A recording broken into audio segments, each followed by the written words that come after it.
Hi hello నమస్తే, welcome to my channel. ఎలా ఉన్నారండి? నేనైతే చాలా బాగున్నాను. మరొక కొత్త రెసిపీతో మేము ముందుకు వచ్చాను. అసలు చాలామందికి ఫేవరెట్ అయిన కర్రీ కాకరకాయ అండి. కొంచెం కూడా చేదు లేకుండా ఎంతో టేస్టీగా చిన్నపిల్లలు కూడా అసలు కొంచెం కూడా వదలకుండా తినే రెసిపీ అండి ఇది. నేను చేసినట్టు ఒక్కసారి ట్రై చేయండి. అసలు ఏ మాత్రం చేదు అనేదే ఉండదు. ఫస్ట్ కాకరకాయ ముక్కల్ని మొత్తం మంచిగా పైన పొట్టంతా పీల్ చేసేసుకొని మంచిగా కడిగేసుకొని ఉప్పు నీళ్ళల్లో ఒక 2-3 నిమిషాలు మంచిగా కడిగేసుకోవాలండి.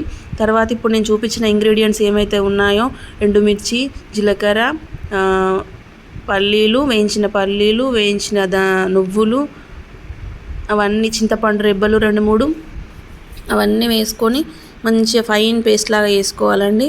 చేసేసుకున్న తర్వాత మన కాకరకాయ ముక్కలు ఏవైతే ఉన్నాయో వాటిని మంచిగా కొంచెం ఒక 2-3 స్పూన్ల ఆయిల్ వేసుకొని మంచిగా రెడ్ కలర్, బ్రౌనిష్ కలర్ వచ్చేలాగా వేయించుకోవాలి. అలా వేయించుకొని పక్కన పెట్టేసుకున్న తర్వాత ప్యాన్ తీసుకొని అసలు స్లో ఫ్లేమ్లో మనకు కొంచెం నెమ్మదిగా వేయించుకోవాలండి. మాడనివ్వద్దు, అలాగని చెప్పేసి పచ్చిగా కూడా ఉండకుండా నార్మల్గా కొంచెం మనకు బ్రౌనిష్ కలర్ వచ్చేలాగా వేయించుకోవాలి. పైన చూపిస్తున్నట్లు అట్లా ఆయిల్ వేసేసుకొని మంచిగా వేడైన తర్వాత అందులో కాకరకాయ ముక్కలు మీ ఇష్టం అండి. మీరు ఎలాగైనా కడిగేసుకోవచ్చు. రౌండ్గా అయినా కడిగేసుకోండి, లేకపోతే ఇట్లా చిన్న చిన్న ముక్కలుగా అయినా కడిగేసుకోండి. నాకు చిన్న పిల్లలు ఉన్నారు కాబట్టి నేను కొంచెము చిన్నగానే కడిగేసుకున్నాను. మీరు రౌండ్గా ఇష్టపడే వాళ్ళు అట్లా కూడా కడిగేసుకోండి. అట్లా మొత్తం కడిగేసుకొని ఇట్లా ఆయిల్లో వేసేసుకొని మంచిగా medium flame to slow flame పెట్టుకొని మంచిగా వేగనివ్వాలండి. అట్లా వేగిన తర్వాత ఆ ముక్కలన్నీ తీసేసుకొని పక్కన పెట్టేసుకోవాలి. చూడండి, ఇట్లా మంచిగా బ్రౌనిష్ కలర్ రావాలి. మరీ మాడనివ్వద్దు గట్టిగా, ఇట్లా కొంచెం బ్రౌనిష్ కలర్ వస్తే సరిపోతుంది. చాలా అంటే చాలా బాగుంటుందండి. అసలు కొంచెం కూడా చేదు అనేదే ఉండదు వక్కలలో. పిల్లలు అసలు వాటిని కాకరకాయలు అని కూడా గుర్తుపట్టరు, అంత బాగుంటుంది రుచి. ఇట్లా వేసుకుంటే అసలు మనకు 1 డే కాదు, 3-4 డేస్ అయినా కూడా కర్రీ అనేది ఖరాబ్ కాకుండా, పాడు కాకుండా ఉంటుంది. చాలా బాగుంటుంది టేస్ట్ అనేది. ఒక్కసారి ట్రై చేయండి.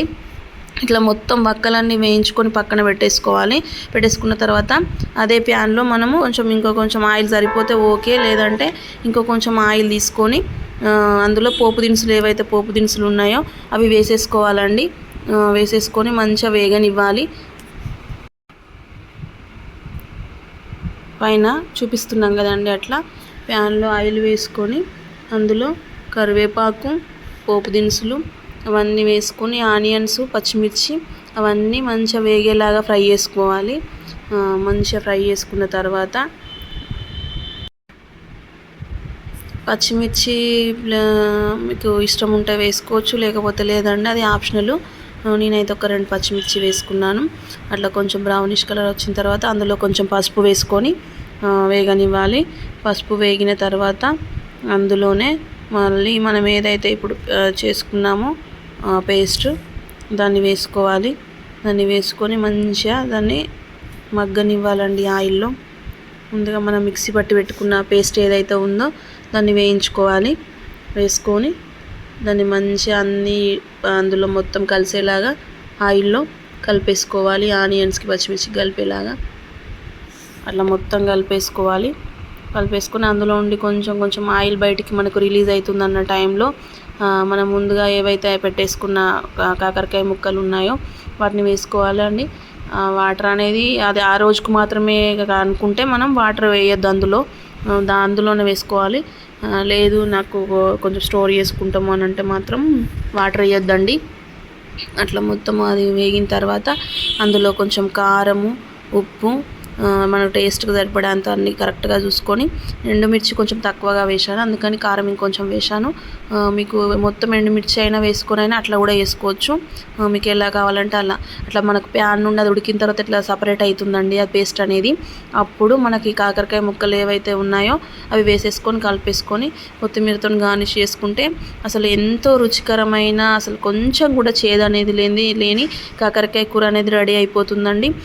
ఇది కొంచెం వేసుకున్నా కానీ, ఎంత అన్నానికైనా కానీ కొంచెం వేసుకుంటే కలిసిపోతుంది, అంత బాగుంటుంది టేస్ట్. ఒకవేళ మీకు ఈ రెసిపీ కనుక నచ్చినట్టయితే లైక్ చేయండి, షేర్ చేయండి, సబ్స్క్రైబ్ చేసుకోండి, కామెంట్ చేయడం మాత్రం మర్చిపోవద్దు.